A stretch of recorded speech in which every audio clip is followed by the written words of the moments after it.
Hello, and welcome to Progress Junior Golf with Live Sport Now and the England Golf Young Ambassadors. My name is Steve Jackson, and this is Ian Waterhouse. Hello, Steve Jackson. Hello, everybody. How are we this week? Not too bad, yeah. Trying to stay warm, as you can appreciate. It's a bit chilly, isn't it? It's suddenly got a little bit colder than in recent weeks, but trying to stay warm. Hopefully, this will keep us warm this evening because plenty to talk about. This is the 25th Progress Junior Golf podcast. It's all about junior golf, this podcast. It's about the next generation of golfers.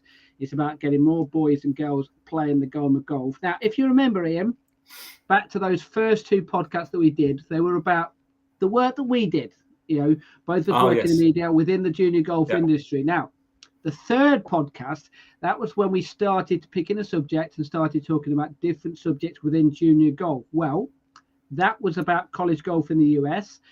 Now, we're going to touch upon this again. This time, though, we're going to look at golf in the UK. You remember about the one that we did in the US?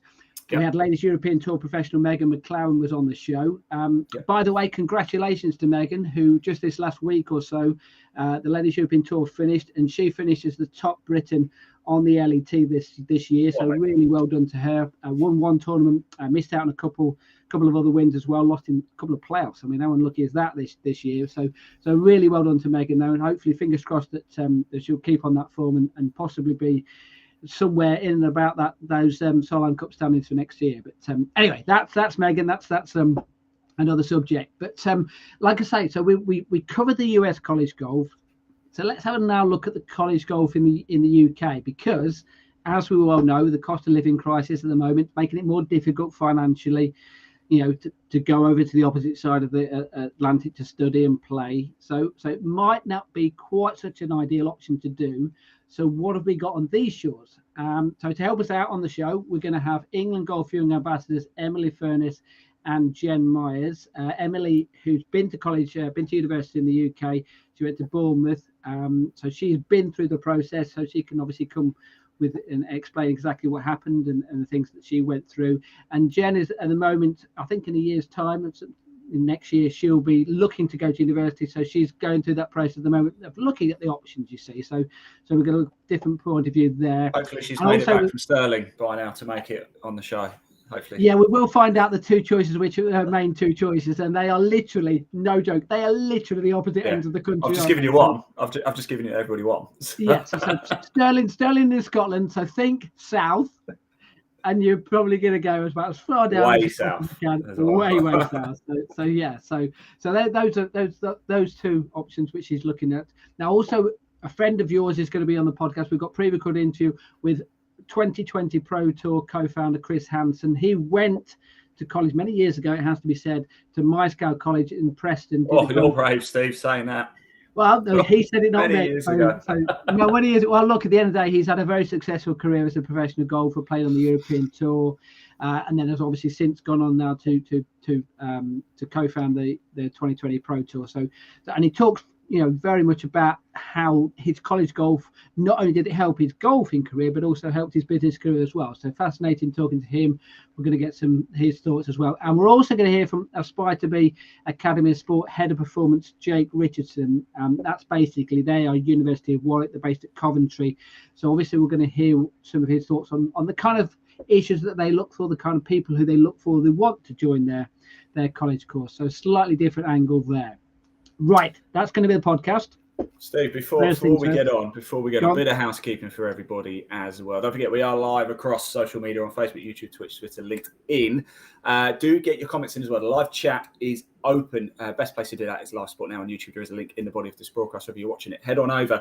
We've got people commenting already as well. So if you do head over, comment in the live chat, we can show it on screen just like this. Some nice guys. A quick hello on my way out for a walk. That actually, Steve, is a good friend of mine who organises Gritfest arm wrestling competition. But we have had Matt Williams, PGA Pro. He's commented a bit of a clue here as well. This might help Jen a little bit. He's a former Bournemouth Uni player and coach. Great setup for UK University Golf. Thanks for that, Matt. Do keep your comments coming in. We can see them. Keep them clean, of course, and we can show them on screen. Over to you. We've given away the other university that Jen might be considering going to, haven't we, there as well? So bit of a clue there. So sorry, Jen. Yeah, sorry. Yeah. Right. Anyway, first things first. Let's do the junior golf news. The news. One major competition to cover, really. That was the Junior European Open, the 30th running of this tournament. It took place at Hacienda Links Golf Resort in Spain. 160 boys and girls took part in this event, so massive competition. If you remember, we spoke about this in the last podcast because it was actually taking place the week. I think the final day was actually the day after we had our last podcast. Interesting format for this competition. 5 rounds of golf. The best 2 scores from the opening 4 days make the cut, and then the final day counts, kind of thing. Boys and girls separate competitions. The boys competition was won by Luke Metcalf from Walton Heath. So out of those first 4 rounds, 78 and 76, he went into the final day. I think he was a few shots off the lead, but shot a fantastic score, 68 on the final day. He won by 2 from Edward Featherstone and Andreas Roman. They shot 71 and 74 on the final day, though. So, but really good competition. Actually, there's some good scores as well, and also very, very close. I think of the top, just looking at there, the top 7 or 8 players separated by just 3 shots. So, sounds as if the format, which when we spoke about this a couple of weeks ago, unusual format, but it kind of works, doesn't it? Because it keeps you interested if you have an absolute mare one day. And at the same time, if you do score some really good scores, it means you know you're going to be at the top of the leaderboard, kind of thing. So everybody has a bad day, don't they? So you don't want to be wiped out of the tournament just for having a bit of one-off. Yes, and as we saw with that final round, I mean, a great round of 68 to win it as well. So win it with a top score.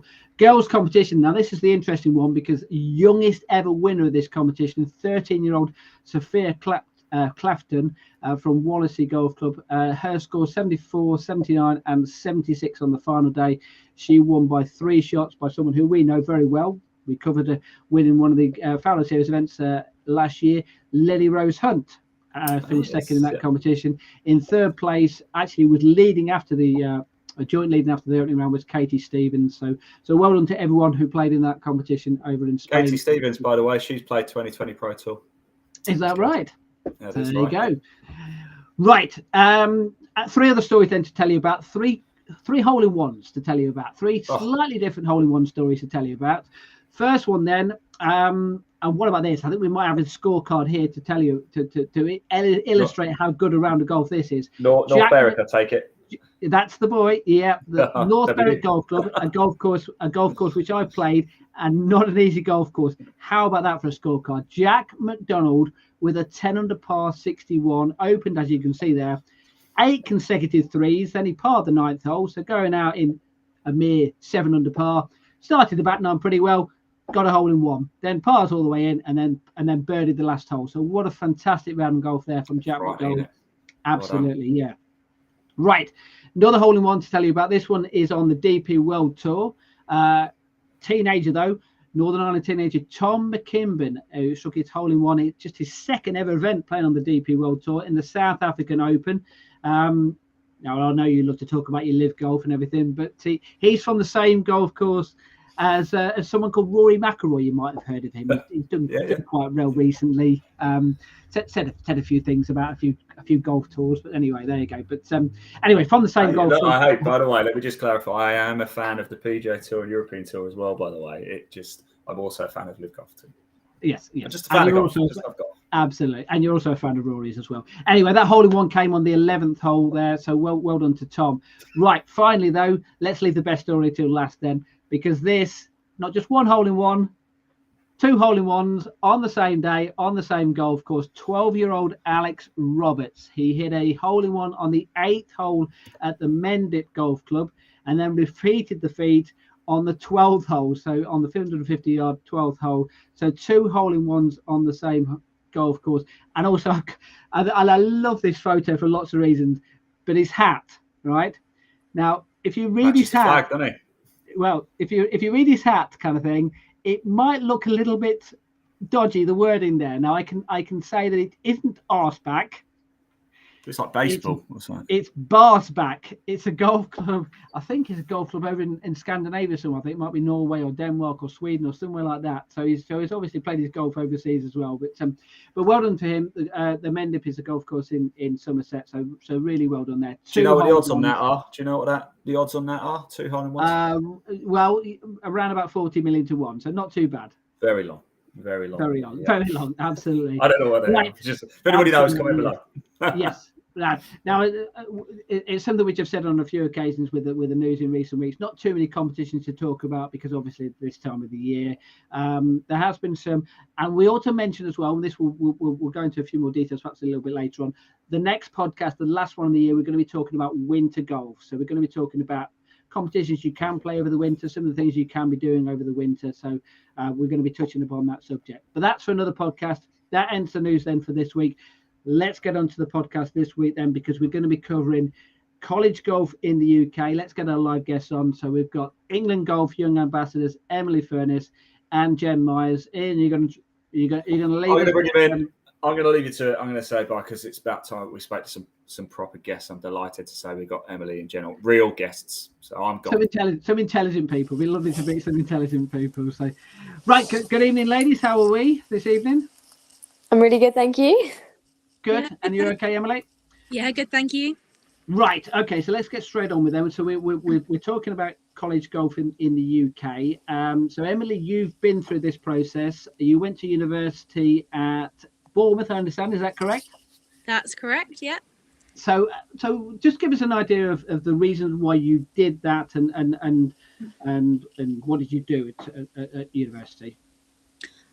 So when I was looking at universities, I kind of looked at a few that were closer to home that had golf teams, that had kind of like a sport management, golf management degree, because that was kind of where I was hoping to take, my work and after uni. But I found that some of the local ones were a little bit too close. So I kind of chose somewhere that was like a couple hours drive. So it had all the things that I needed. That had a good golf team, good kind of course, well-respected course, as Matt kind of has already said. So those are the things I was looking for, and never looked back and enjoyed every second. Right, we'll go into obviously more details throughout this podcast. Now, interesting that Emily mentioned there about trying to find one which is not quite on the doorstep, a couple of hours away. Now, Jenny, you live on the south coast. Ironically, one of the options that you're looking at is Bournemouth, where Emily went to. Now, the other one is a little bit more further north, shall we say? So just a tad. Just a tad. Where are you thinking about going then? Stirling in Scotland. Yes. So just give us, obviously you're in the stage now whereby you are looking to start, possibly next September. So you're in the process now of looking at the options. So how far down the road have you gone at this present moment in time? So I'm quite far down. I've sent in my UCAS application. That was actually sent off today. I got the email through, which is quite scary because I can't change my mind now. But it's good. It's done. So. Well, I'm hoping that you'll actually learn something from this. So I hope you don't change your mind on the back of what we have to say here. Yeah, absolutely. Right, now we have got some pre-recorded interviews, so we'll get into those straight away then. So we've got our Aspire to Be Academy of Sport Head of Performance, Jake Richardson. So that's the University of Warwick where he's based. Now they deal with more the younger age group, so they deal with more 16, 17, 18-year-olds, which obviously is similar types of things that they're doing. So let's just hear from him, just find out exactly what Aspire to Be Academy of Sport is then. Here's Jake. So Aspire to Be is a further education program. So we provide education, but also sport performance for a number of sports, one of them being golf. With that, it's combined with not only their education, which is a BTEC in sports coaching and development, but then also they will compete and train against other colleges around the region. So in our region, we have kind of like Hartbury's, we have BMET, King Edwards, and all sorts around the region. So it's really good, and it's trying to promote that junior golf. There's kind of a step up from junior golf just before you go into kind of the adult competition, and trying to help them promote, you know, that there is ways and avenues in sport within the golf system or even outside of the golf system. But it's trying to marry the two together, basically.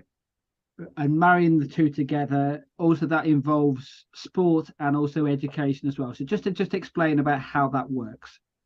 You're not just playing golf Monday to Friday. I mean, everybody would love that full time. But it's basically, it's giving you an education. This BTEC is a well-regarded BTEC.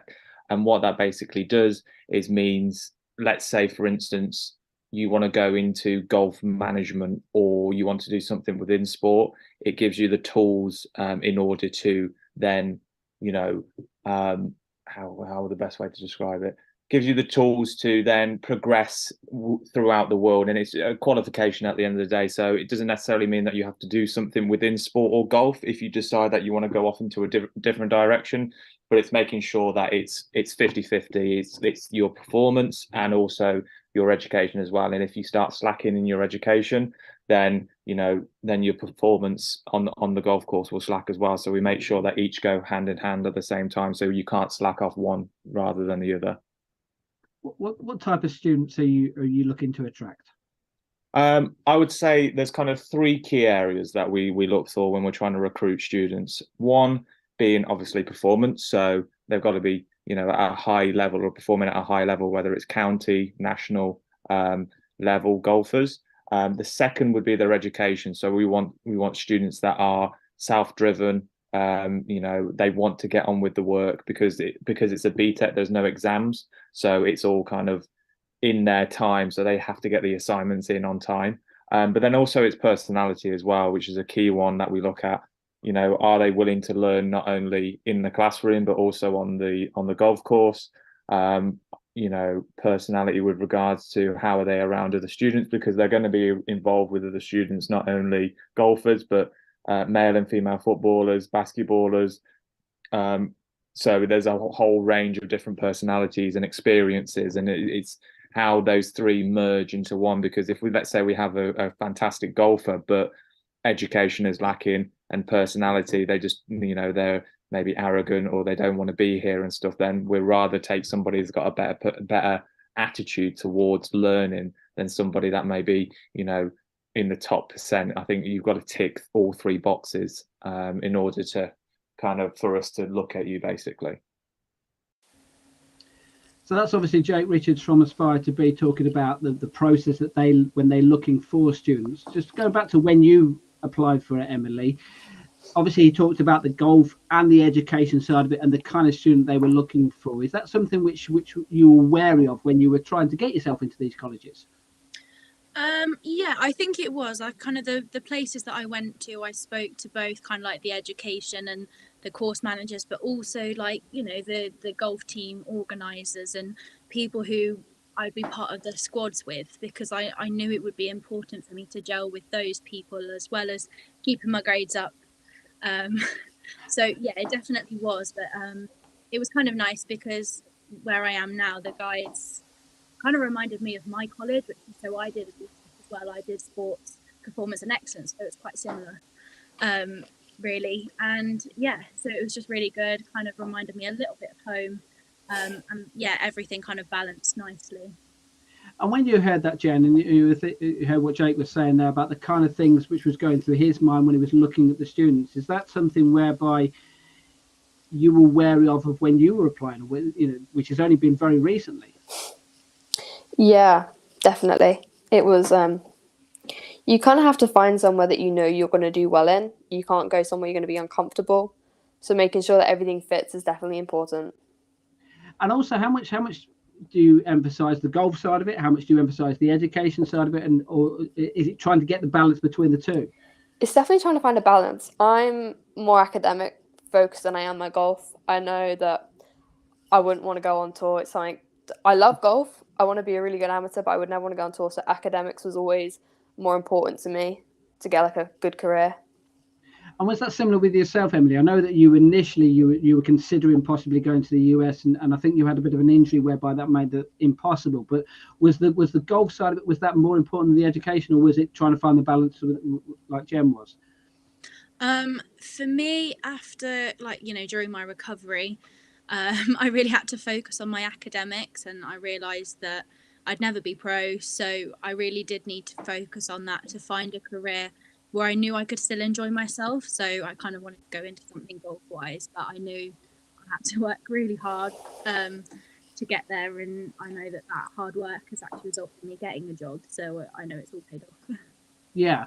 Now, obviously, we'll go back to Jake and we'll just hear from him again here, because obviously Jen's just going through this process at the moment, and we're talking here almost a year ahead that you've had to start this process. So that's the question I actually asked Jake about: when does a college start looking for students? I know it's a slightly different age range that he's looking at, but let's hear what he had to say about when they do start looking for students. We're trying to recruit and bring players in for the 2023. It would have been last summer just gone, because right now this period in seem to have lost Jake there, but hopefully we'll come back to that interview a little bit later then. So but when he was looking for students and things like that, is obviously he was looking at boys and girls. Is that something which, as obviously two girls, is that something whereby they're very keen on making sure that they're boys and girls on their course? Is that something which was important to you, Emily? So my university were really keen on getting female golfers. It was unfortunately that in all of my years at uni, I was the only girl in the team, which was a shame. There was like social golfers, but to a competitive level. But I knew that kind of going in, it didn't faze me too much. I'm quite a tomboy anyway, so for me it wasn't really an issue. I got on well with everyone. But yeah, the university did push it quite a lot, and at one point they were even trying to encourage more females by offering actually like one-to-one coaches for all of the girls in the team, not just me, but it was to try and encourage others, to say that we're here to develop and support you as well, not just force you to play in competitions every week. Yeah. And with yourself, Jen, I kind of come back to the question which was initially asked to Jake, is when they're looking to attract them. And obviously with yourself, when it is so far ahead, I mean, I know we joked about the fact that have you made the right decision or not, but obviously when it is a year ahead, you have to be absolutely 100% certain. And do you even have the doubts at the moment? Is that, or I don't know, you tell me. Yeah, I definitely do. I like teams. I like being involved in a team. It doesn't matter if there's girls involved, if it's boys, that doesn't faze me. But I do always guess it. I always double look over it again and overthink it. So happen to do it this far ahead. It's something I'm not used to. I'm definitely a last minute person, but there we are. Yeah, and obviously let's talk about the two options which you're considering then. So obviously Bournemouth is the one which Emily went to, and ironically enough, the other one, Stirling, is one which you thought about as well, Emily, as well. So although you didn't go actually and look at it, you have been and looked at Stirling, haven't you, Jen? So what did you find when you went there? So Stirling had on-campus facilities. They had like a AstroTurf green, like a chipping range, that kind of thing. So that was really handy. But in terms of how close their golf course was, it wasn't as close as Bournemouth's. So it's definitely trying to weigh up what would work better when I'm alone and I don't have my parents driving me everywhere, which is a big factor. And you obviously, you didn't go to Stirling, but you went to Bournemouth. What kind of facilities were there? Presumably you have been there as well, Jen. You have actually looked at it. But what kind of facilities will Jen get if she goes to Bournemouth? Well, to be honest, Bournemouth University have really good links with quite a few different local courses and golf centres, kind of ranging in distance from kind of the campus, like the main campus. Funnily enough, I actually work at one of the clubs we have links with, which is where the first team play. So yeah, that's my career has resulted in the uni having those links. But I mean, you can range from having really good kind of grass driving ranges in the summer at one club to amazing chipping and putting facilities at another. I don't know if I should be telling you this, but unlimited golf balls at one of them as well. So that was really handy. Slide that one in there. So I must admit, in my first year especially, I made the most of that before kind of COVID hit, and I'd managed to drop my handicap from 6 to 2. So it really did kind of help having all of those facilities quite close, and you can get to everywhere by bus. I've done it. And did you, obviously, Jen's making the decision at the moment, you did obviously consider going to Stirling. Was there any particular reason why you didn't go north of the border and stay south? Or what was your reasoning then? One was a more serious one, and the other one was just because I don't like the cold. Okay, right. So the serious one was, well, it was close at home, but also, like you said, the golf course was a lot closer. So when I didn't have my car, especially like in halls, it's quite difficult to get somewhere, more than a 25-minute hour's walk, especially when you're like carrying golf clubs, golf trolley, and you've got to carry all your waterproofs and the additional luggage. It would have just been a little bit more challenging getting. So yeah, it was definitely a factor that I chose Bournemouth. And obviously, you are making this decision, Jen. I mean, we can joke about being colder up north and everything like that. But is there a factor involved in the decision you may or may not make? Yeah, definitely, definitely. And is that a golfing decision? Is that because obviously you will be going to the home of golf, so you know that you're going to get it's going to be a place whereby it's not going to be a problem playing golf, because you know that it's a place whereby they're used to it, kind of thing. But at the same time, it is so many degrees colder, kind of thing. And I live down south, so I'm not used to the cold. So yeah, it's going to be a bit of a change. It's definitely a factor. It's kind of hitting a bit deeper considering it's winter now, and I'm really realizing how cold it is down here. So how cold it might be up there. It's definitely going to be a factor. I hate cold weather, so yeah. And now I don't know whether we'll be able to get. I don't know if Ian can pull up one of the interviews with Jake Richardson. Let's hope we can. If we try here, because he does talk about how you go about applying. So let's just hear from Jake then, and see if we can get the interview back up. We're trying to recruit, bring players in for the 2023. It would have been last summer just gone, because right now, this period in time, compared to like football or basketball, there is no real competitions going on because of the weather outside. That's one of the drawbacks. It's a lot to do with the weather. But also, if we get wind of, players in the junior golf kind of area, or maybe they're under 15s or under 14s, we can start looking at them and kind of introduce them to the idea of that this could be a possible pathway. And it also gives them a goal at the end of it to aim for. I think it's always good if they say, oh yeah, I want to be on this program in year, what would that be, 9, and then come year 11, they know they've got to work hard on their GCSEs, because at the end of the day, if they don't get their GCSE grades, they can't come onto the course. It doesn't matter how good of a golfer you are, you have to get the grades, and those GCSEs are not only important to get onto our course, but to get on with life in general. So we really try and emphasize that. It's also key as well to point out that this is aimed at boys and girls, isn't it? Yeah, so we have a boys and girls program, and we want to promote both. We really want to encourage, especially on the female golfer side. I feel, people or female golfers may not have the same idea that this could be an option for them as well. But we have 2 female golfers on program, and we're definitely looking to kind of promote female golf and female sport in general, and trying to kind of support them just as much as we do with the male, because I would say they're along the same lines. And long term, obviously, this is the age 16 to 18. What are those students? What are they looking to gain out of this and move into the career path? What are they looking for?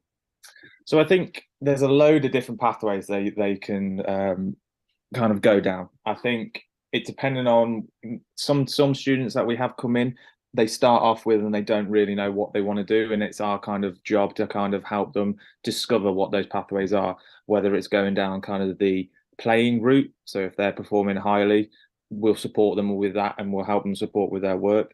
If it's going down the coaching route, we can kind of help them with that, speaking to coaches, guiding them in the right direction to get their kind of right qualifications. or if it's even something to do academically, we can kind of guide them in that route as well. So we have partnerships with like American scholarship companies that have great connections out there. So American, the university system is a major, it's a big baller when it comes to that region. So we can help them with that way. Or even if it's after the 2 years, they've got their BTEC qualification and they want to go into a working environment, then we're more than happy to kind of support them with that. Because if either any of those kind of destinations are a positive destination for us, whether it's within sport, without sport, as long as they're kind of going into something and progressing, then that's kind of our main goal for these students. Is kind of, we are the bridge from kind of that school life into that adult life and preparing them the best we can. I mean, you mentioned US college golf. We've done a podcast on US college golf, and obviously that's a massive step for youngsters to go over to America. And there are some which make a success of it. There are some which it's a little bit too daunting. So the kind of courses you provide is it's almost like a perfect step, isn't it, onto those types of things?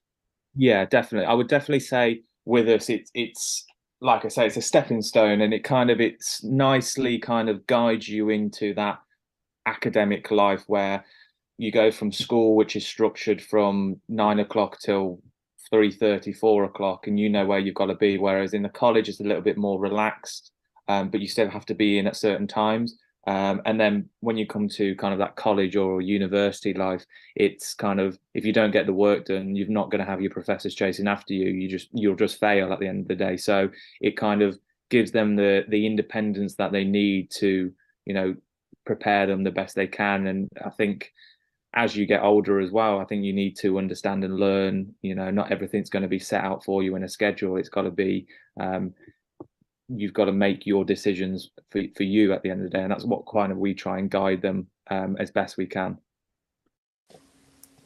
So obviously that's Jake talking about his college and the application process that they go through and things like that. I just ask both of you as well. Obviously with the college course that they're doing is 16, 17, 18. So effectively it's the A levels. Is there any reason why you didn't do that when you were that age, Emily? And you waited until you got to university before you went down that college golf route. Is there any reason why you didn't do it at a younger age? Yeah, so I actually originally wanted to do some kind of mechanical engineering, material science, making golf clubs kind of route. But I was going to an open day actually at Birmingham University and just happened to walk past the golf centre and was like, oh, I'm just going to go in there and have a look. And it was actually only then, probably when I was about 17, so I'd already done 1 year of AS levels and changed my mind. And my parents at the time were kind of walking around like this, going, oh gosh, she's taken a year, and she's taken a step back a year, and she's done BTEC. But at the moment I feel like it's the best thing I could have done, because they opened my eyes to so many opportunities in golf and sport that I hadn't thought of. After wanting to play golf for so long and not being able to do it due to multiple surgeries, it really did open my eyes, and that was kind of why I came into it a bit later than probably others. Is there any reason why you didn't go down this route at the age of 16 or 15, 16 with yourself, Jen, or not? The only reason really is because my closest college that offers that kind of golfing and team base is quite far away, it's about an hour away, and because I'd be getting there by public transport, it was just going to be too much for a day-to-day basis. Would you have liked to have done it at that age then? Oh yeah, definitely.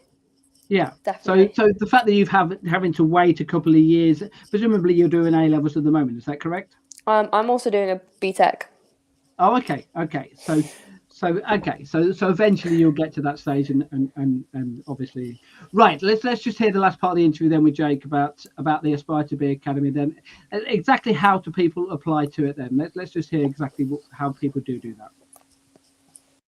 One of the key things is making sure that they are in the local area in the transport route. So we're based at the University of Warwick.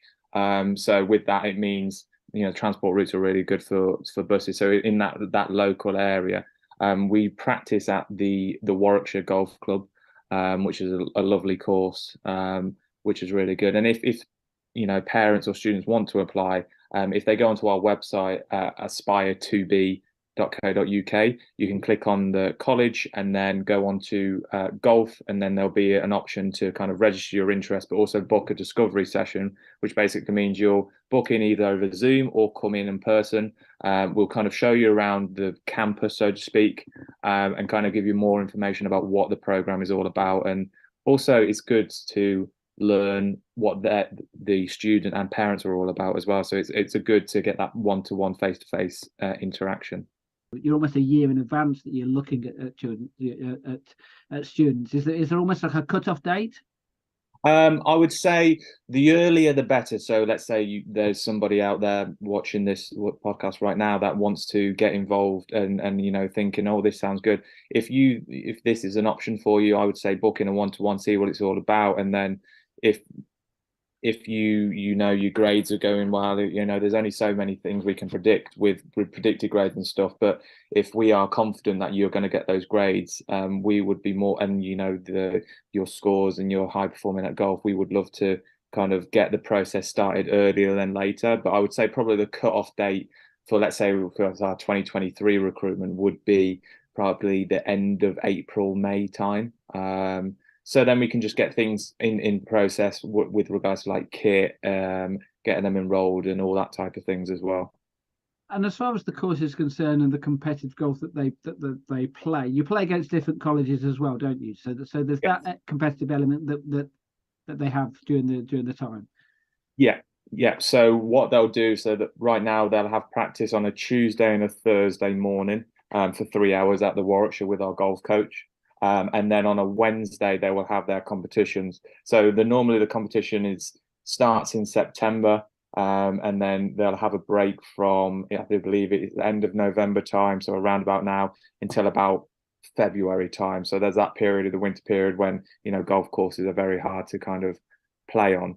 But then throughout, there'll be kind of weekly or bi-weekly matches or competitions on those Wednesdays, where we'll go to different golf clubs, experience those different golf clubs, and then you represent the college at that level. But then we can also support with, maybe it's like Warwickshire school competitions and things like that. And also the counties as well, because they're the ones who will know who the better players are in the county. Also the better characters, which you mentioned as well. So do you work alongside them as well, just to make sure that you're getting what you feel as if the right people come into your course? Yeah, I think the key is when we're kind of looking at new students to bring in, is trying to get as much information as we can before they come through the door in September. So we will do our research along many different factors. So whether it's with their actual club, their coaches that they work with the county, their schools, references that they're given. All these things will come into factors when we're making the decisions at the end of the day. So we can get a better picture of what the type of golfer, not only how they perform, but also kind of what are they like around other students or golfers, what are they like around coaches and all that as well. So that's Jake talking about how he looks and the kind of research, if you like, that he does into trying to get the right students to his course. Who did you speak to, Emily, and also Jen as well, we'll come to, but Emily, first of all, who did you speak to get advice about where the best places were to go to, or did you literally rely on your own information about what you saw yourself? So I spoke to my college a little bit, but obviously they were a rugby college, because I went to Worcester, which is quite closely linked with the rugby club, so it wasn't particularly golf focused. But luckily at my golf club, there were actually a few people working who went to different universities that had golf management or sport management degrees. And I kind of spoke to them a little bit and said, well, how did you find yours? And that kind of gave me a short list that I kind of wanted to look at, alongside looking at the lists myself and just literally scrolling through UCAS for hours trying to find all the golf degrees that I could. And then I ended up actually driving to most of them. Sterling was the one that I didn't go to, because it was quite a long way away. At the time I was doing a lot of golf for like the England under 16 development and 18 development, so I didn't really have much time on my hands because I was competing quite a lot. But yeah, so it was more kind of like just interacting with others and my own research. rather than my college giving me advice. I will come to you in a second, Jeremy. I just wanted to ask you a specific question on that. Did you talk to other golfers then, or other golfers who were similar standard to yourself, and find out what they had to say? I did, and I also spoke to, so some of the people at my golf club were kind of playing at a ridiculously good level, kind of like plus figures, and seeing where they went, because I wanted to improve my golf while I was at uni, and I kind of spoke to them to see how they progressed, what kind of training they got, because it was quite recent, so they'd only left the universities about 5-6 years ago.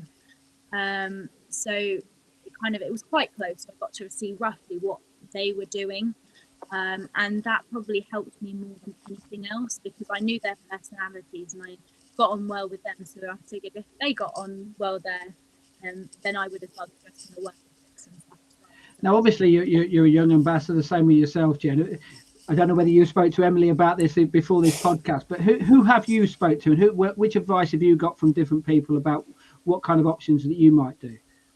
So similar to Emily, my college doesn't really do anything to do with golf. So I haven't asked them. If I was to ask them, I'm sure they would have done research into it for me. But I mainly relied on people in my county who also play golf. I find talking to them is really helpful, because we all got along at county match week and at training. So knowing that they went somewhere that they did well was really important. And then, like Emily said, just looking up universities that have golf courses and like do something with a team. But I found it hard trying to find a university that does golf and the course you want. That's what I found like the hardest to try and find. I mean, we're going to hear from Chris Hanson, who's the 2020 Pro Tour co-founder. He went to college at Myerscough College, and let's just hear about his story about how he got started in golf and how he went to college, and then we'll get your take on what he had to say. Let's hear from Chris now. I was a member at Crossing Heath Golf Club when I was like 3 years old. My dad was a scratch golfer. Mum was a 12, 13 handicapper. I've got some half brothers who also played, and it was just a natural progression from playing golf with my family and playing Sunday football. And it got to a point where it was Sunday Junior League, Sunday football or Sunday golf. And there was never any pressure to go into golf, but I think naturally I just fell into it just through the environment I was in. So football stopped and golf continued. And just went through high school, and then got to the age of 16 and got the opportunity found the opportunity. It was quite new then in the golfing world to go to Myerscough College and study there. So from 16, moved away from home, did 2 years doing the National Diploma in Golf Studies at Myerscough, and then stayed on for 2 more years and did the Higher National, a 2-year degree in golf and leisure management. But then I didn't do the final top-up year. I ended up turning pro and playing full-time then. So from that, then, sorry, I had 15 years playing full-time through all the different leagues of golf, mini tours, Euro Pro, Challenge Tour, played in the Open, played Euro Pro, played European Tour for nearly 100 events. And then I stopped playing with COVID and ended up coaching for the last 3 years.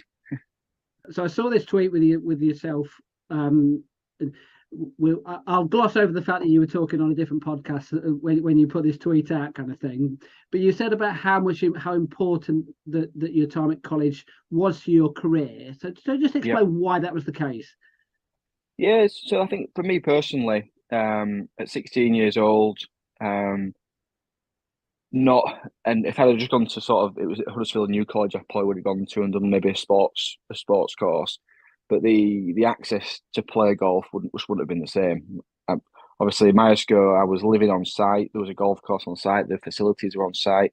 I was playing golf every single day, practicing every single day with the groups of golfers. Whereas for me, the distractions or not having the accessibility at home, I'd have to rely on parents to take me to the golf club.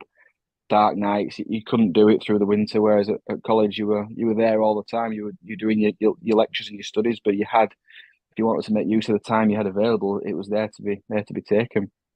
And you mentioned there the fact that in those days it wasn't something which was well known, really, because to go to college and play golf, particularly in this country back then, was completely alien. So was it? Did you feel it was a bit of a risk at the time? No, not really. No, it just felt.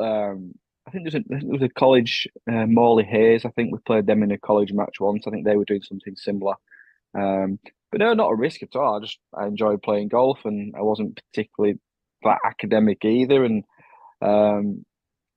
doing golf studies sounded pretty good. We went to an open day, and I saw a few friends who I knew, and a friend from high school came as well. He joined at the same time as me, so I guess I wasn't going there on my own, not knowing anybody. And yeah, the facilities at the time were great, and they're a lot better now. But yeah, it was an absolute no-brainer for me at that age.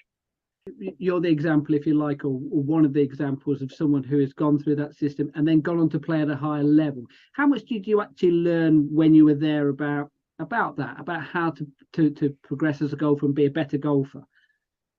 I would say quite a lot, really. I think we were really fortunate, and Maesco, there's a tutor there, and it'd be worth speaking to him. A guy called Rick Daniels. So Rick Daniels was a student there before he ended up working there, and he's been there maybe 20 years now.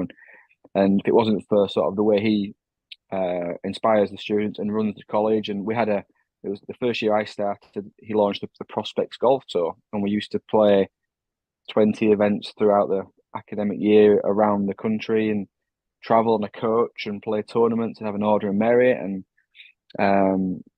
obviously then you have college matches, and I was just very competitive. Always playing with friends in the morning, just always being competitive. So I think I learned a lot from that. We had coaches at the golf course, so there's a level of coaching daily if you wanted it. And I worked for a long time with a guy called Drew Wallace, who was a psychologist. So I had access to that at a young age, and that structure of practicing and yeah, I wouldn't have had that if I was at the new college in Huddersfield. I would have still been seeing my golf coach, who was local to me, but I don't know, maybe every 2 or 3 or 4 weeks, and just practicing on my own, or just playing the odd game with my parents on a weekend. That during the week would have been maybe a visit to the driving range on an evening, but again, relying on parents to do that is difficult, isn't it? So that's Chris Hanson, who's the 2020 Pro Tour co-founder. He went to Maesco College. Now, I'll come to you first of all, Jen, because you said that the playing side of it, this going on to become a professional golfer, is not something which you necessarily is interested in. But having said that, you were still going to be going on to a golf university course kind of thing. So why are you still doing the golf side of it, if you see what I mean? I love golf. I love competitive golf. I don't want to go on tour because it's something I've never really wanted to do. I'd love to be a good amateur. I'd like being it so that no one knows who you are, kind of. You're in your own little amateur bubble, so you can still do the competitive stuff. But it means that if I want to have a completely separate career, I can. I'll give you an example here, because obviously we did the podcast earlier in the year with Megan McLaren. Now Megan, who I've known from a very young age, and I'd say that as a young golfer, she was a good golfer, probably very similar to both Emily and yourself. But I wouldn't say that she was an exceptional golfer. But when she went away to college, okay, that was over in the US, but her results were so good eventually that it almost became inevitable that she was going to become a tour golfer. So is it something you're completely ruling out? Because if you do what Chris done and obviously becomes a very, very good golfer, it may become, hold on a second here, actually I can make a living out of doing this. It's definitely still an option. I hate having things set in stone, so if it gets to the point where, it's a possibility, I'd give it a chance, definitely. And with yourself, Emily, was it more a case of just the fitness side of it meant that it was almost impossible to do that? Was that a fair comment? It was, yeah, because to this day, I'm still struggling a little bit, and I'm still kind of I guess I'm out of the rehab stage, but there are still issues where, some days with my knee, I can't even walk 18 holes. So trying to get those multi-day competitions, it's just completely counts me out, which makes me kind of sad. But at the same time, I now get to enjoy watching the golf on the weekends where I wouldn't be when I would have been playing. So, but when you look back at your time at university, obviously you did have the fitness issues then. But how much did you feel did you improve as a golfer even though you had those issues while you were there? Yeah, I did. So actually in my first year especially, which was obviously before COVID, because I'm one of the COVID uni students, Okay, yeah. I got my handicap by 4 points, where we were going to the driving range actually like probably 3 times a week. We played on a Wednesday, and because I've made some friends in the golf group, we go, oh, do you fancy golf at the weekend as well? So we'd be playing so much where I get into that routine, and it really did help. We had the offer of strength and conditioning coaching, which probably didn't use as much as I should have at the time, but as a uni student fresher, I probably had different priorities. But it was definitely improved my golf, and yeah, I was happier for it as well because I was playing more consistently. Yeah. Now we're going to hear the last part of the interview with Chris Hanson, and this is where he starts talking about how the business side of his career has benefited from his time at Golf College. So let's hear from Chris about how he feels it has benefited him in the long run. Yeah, 100%. Yeah, we did like some of our modules. What we did were around event management, and each like students will be put into groups, and you'd have to run your own event. We'd run a prospect tour event, or we'd run a trip to Penrith for the day, or we'd host our own little mini Ryder Cup match on campus, and yeah, absolutely. I think it was golf studies, so everything was related back to some part of the industry or the game, and I was. It might be a really nice podcast to listen to. So Rick Shields did a podcast 2 weeks ago with Rick Daniels, who's the man I'm talking about Myerscough College, and like Rick says, like from Myerscough College, wherever they go every year, the students they find someone who has been to Myerscough College wherever they are in the world, at a golf championship, at a European Tour event, at an R&A event, out in Dubai, out in America. There are students everywhere from Myerscough College, and it's incredible. It's a breeding ground, and I think it used to always be one of the head people at it was De Vere Hotels at the time, and he would come to Rick Daniels and say, "How many students have you got? Any good ones I can employ?" And it was it is a special place. It really is. If there's a student watching this, let's say a 15, 16, even 17, 18-year-old, what would your advice to be them if they're considering going down that route of not going to the college in the US, but actually going to the UK? Everyone is there's an individual aspect to everyone, isn't there? That where they live, if they're at a really good golf course, if like they're in a position where they can practice at home or something, like you might not need as much. You might not need it as much, but then again, it might be brilliant for them. I'd looked into America briefly when I was kind of thinking about doing something a bit later down the line, but I was never low enough as a golfer really to get involved in one of these scholarships. Really, I don't think they're maybe at a smaller college, but I think I don't know. I think my advice would be go and have a look. Like go to an open day and meet the other students and see the facility. And I think that'd probably what would kind of blow you away. Like, I think if you're wanting to be serious at golf, and we'll talk about winter golf at some point, I'm sure, but like we're limited, aren't we, in the UK? So to have an indoor studio with nets and trackmans and an indoor short game area and a golf course on site when the weather is good, it's if you're keen to play golf and want to progress, then it's brilliant. And if you don't make it, it's a box ticked, and some other opportunities will surely arise. As you can appreciate at the moment, with what everyone's going through with the crisis, with the energy crisis, and things like that, it should be able to save them a little bit of money by basing themselves in this country as opposed to spending a lot of money going to the UK, to going over to the US rather. So there is that which can come into the factor as well, isn't there? Massively, yeah. My parents, it was a tough thing to afford to do for us, but let's say further education, you don't pay for education from 16 to 18. You had to pay to live on site, which included your food. You could do 5 days or 7 days a week. But a lot of students would travel in. If they were within probably half an hour, a lot of students would travel in. But I think for me, I think I was fortunate that a friend travelled with me, so we shared a room.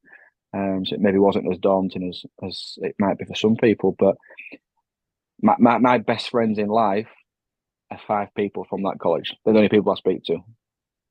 Like we speak all the time. We meet up, and it's from that 16 to 18 years old time of our life. Yeah, brilliant. Sounds like he had a great time at college when he was there. So just specifically then talking about he's talking as well about, obviously he's gone on to co-found the 2020 tour. So that's not necessarily the playing side of it, and also he's coaching as well.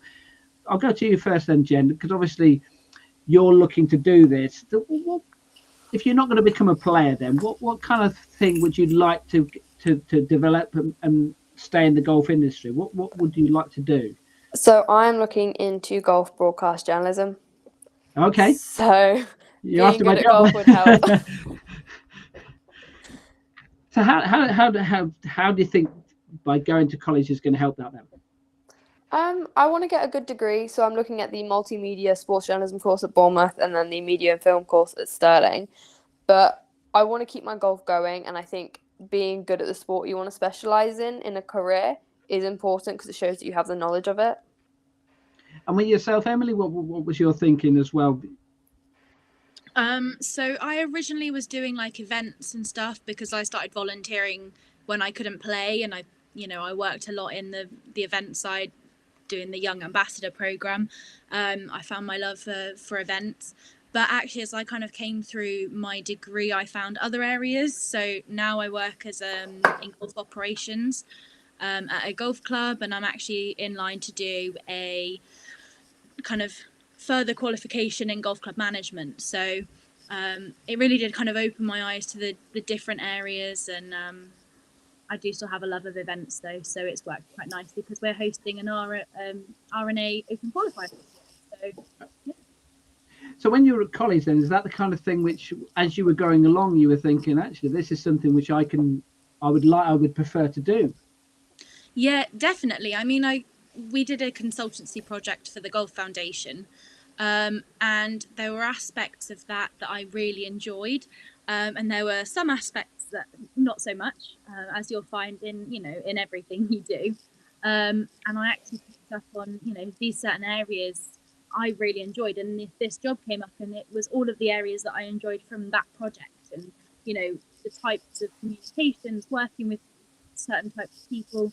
So yeah, it definitely kind of changed how I viewed it. And obviously this podcast is about college golf in the UK and everything, but I'll ask you, Jen, about this. You became a young ambassador. Why did you become a young ambassador? Did you feel that this would help you to go on and possibly get the career in the golf industry you'd like? Yeah, I had a couple of friends who were already young ambassadors from my county, and they were telling me how great it was and how many opportunities they've been given to do things that they were interested in. So I knew that if I was to become a young ambassador, it would present those opportunities that could help me, like this, for example. Have you ever done anything? I mean, you say you like to get into the media and things like that. What kind of stuff have you done? How can you get the opportunity to do that? So I'm currently doing a BTEC in film and TV production. So I've done music videos. At the moment, I'm doing a multi-camera production, and you can choose whatever you want to do. So I'm doing like a highlights show, and I'm going to do it on the second day of the Solheim Cup. That is currently all my experience. And then this. So it's quite hard, I found, trying to get that experience. I think I'll find it through college courses and uni courses. I mean, you're obviously, you've been through university degree, Emily. Is for someone like Jen who's looking to do that, it's when you're in those positions and you get the opportunity to talk to your golf coach, your lecturers, your things like that, is how much help can they give you, pointing you in the direction you may want, as you did, you might have to change direction. How much help did you get from the people at the university? I honestly cannot praise my lecturers enough. And actually one in particular, weirdly enough, finance, which is completely out there, but actually he helped me probably more than any of my other, lecturers. He sat down with me because I've got slow processing speed, so I learn in a slightly different way. Just the little support that you get in that way. But then he would actually sit with me, and when I had my job interview, he sat with me and helped me prepare for my job interview. So yeah, they're so supportive, and if you ask them, if you work hard, they will help you like as much as they can, because they know that you're putting in as much effort as they're putting into you. And it definitely makes a difference. But yeah, they really do kind of encourage you and help you in as many ways as they can to get into the career you want. And going back to the start of this podcast, and we were talking about the process of trying to apply and things like that. And obviously, Jen, I know you literally just put your application in now, kind of thing. But were those questions that you were asking Emily there at the very start, whereby you were trying to get a gauge of feeling of, are these the kind of people who can help me at a later date? Sorry, that was a question to Emily. Sorry, I should say. Oh, sorry. Yeah. Yes, definitely. I mean, maybe not quite to the extent that I actually received in the end, but it was on my radar. It was looking at the areas that I wanted to go into, and then I spoke to kind of those lecturers when I first started. But as I said, as I went through the course, it changed, and they were still just as helpful as I decided. I didn't want to go one route, or felt the other route was better.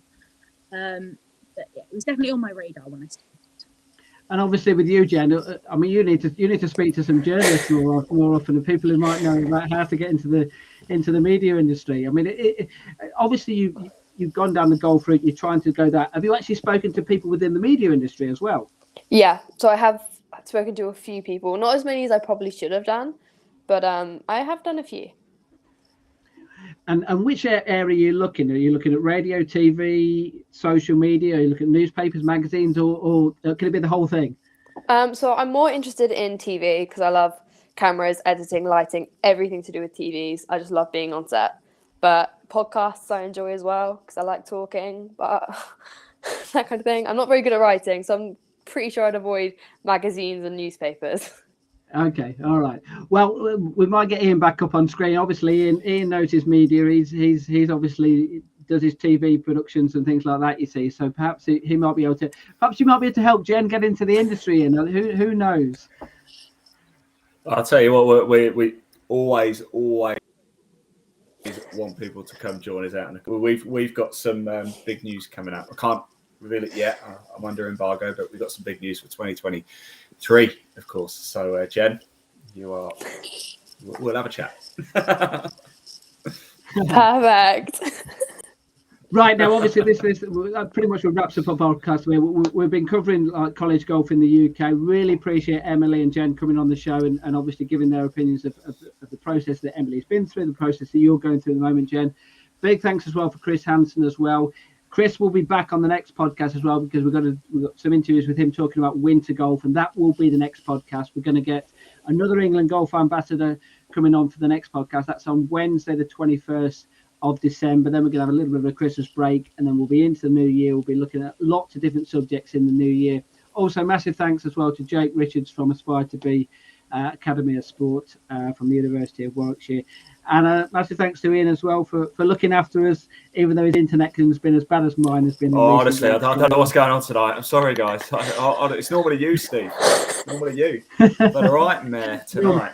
Yeah, absolutely. But hey, look, we've managed to get through it all, so I really appreciate your time and everything, and I hope everyone has a good evening, and we will catch up with you soon. Thanks very much. Bye, everyone.